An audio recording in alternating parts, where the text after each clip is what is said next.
உலகை எழுப்பும் ஞாயிறு அங்கே குடியிருப்பான். அவன் ஆனை முகத்தனின் அடியவர் மனத்தில் ஒளியாய் வந்து கொலுவிருப்பான்.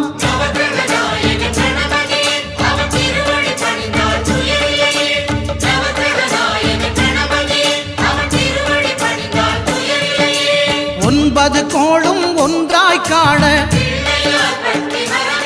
அங்கு கற்பகம் என்னும் கடவுளின் மெய்யில்